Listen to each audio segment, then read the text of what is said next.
लतणी चवंदो हो सोन खे लतणी चवंदो कुत्ती दुनिया तुझे खाइण वारा ॿिया थी मां अमरोटी न खणंदो हमरा वने वजे हेॾे हेॾे अचे जी ज़मीन तो खोटे हमरा जो खोटे हुत खोटे हुत खोटे हुत खोटे सोन निकरे ही न चे निकर न तुझे खाइण वारा आया थी वाह अमरोटी वाह ओ मुरीद आयो ते अला आयो वास्तो दी मांखे शादी कराए चे अबा तू भत खाइण वारो तू शादी करे छा कंदा तू तालबन जा थाव धोइण वारो छड शादी के ज़ाल दा मुंह ॾेई न सघंदे ओ तो जे साईं मुझे खुदा जो वास्तो दी मां तुझी जुती संभालदो हां तोखे वुज़ू कराईंदो हां तुझो हासो खणदो हां मुखे एड़ो वजीफो दे मुझी जल्दी शादी हज़रत साईं ताजमोल अमरोटी तो चवेस नथो मुड़े त भला पढ़ वजीफो रब रहमान भी तू रहीम भी तू मुंह मल मिलाए जंजी शादी ना तो वो पढ़े क्यों न पढ़े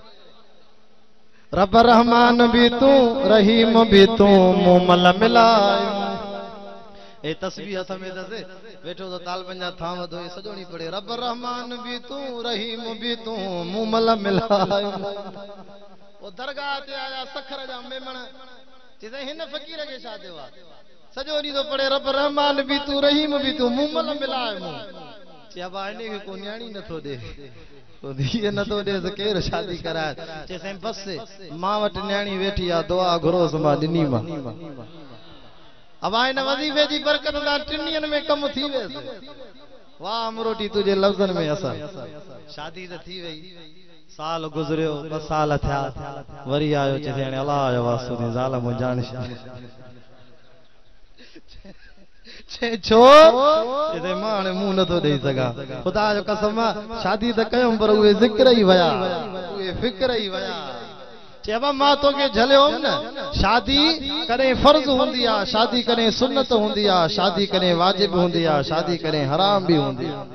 जैसे इयो किया जे ताकत होजे जवानी होजे मर्दांगी होजे रिश्ता भी अचन पैसो भी होजे इयो शादी करे फर्ज आ और एकड़ो गरीब आ मानू पर ताकत अथसे वो शादी करे सुन्नत अल्लाह वधाई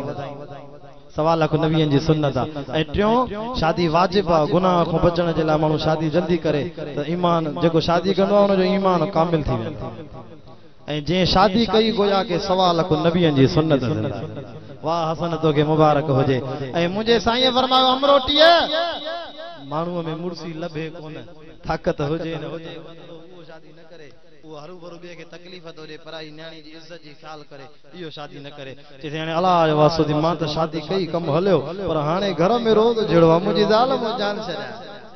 बाबा ये ता न पढ़जो ये अमरोटी जो वजीफो तव मेरी खुशखबरी ला बुधाया तो ता न पढ़जो साईं चेदे न तो मणे तो हे वजीफो पण को माईयो मो जान छुट दई के रब रहमान भी तू रहीम भी तू ही मुमल है तू हे जो वयो साला गिरी दी जे रब रहमान भी तू रहीम भी तू ही मुमल है तू कुदरत मुझे अल्लाह जी 3 दी थी आयो वजीफो पणे माई मरी वे रुक तो आयो ओ साईं मुझी घरवारी मरी गई मुझी घरवारी मरी गई अब मां शा क्या पण अल्लाह के दिनी हो यही मां त न चो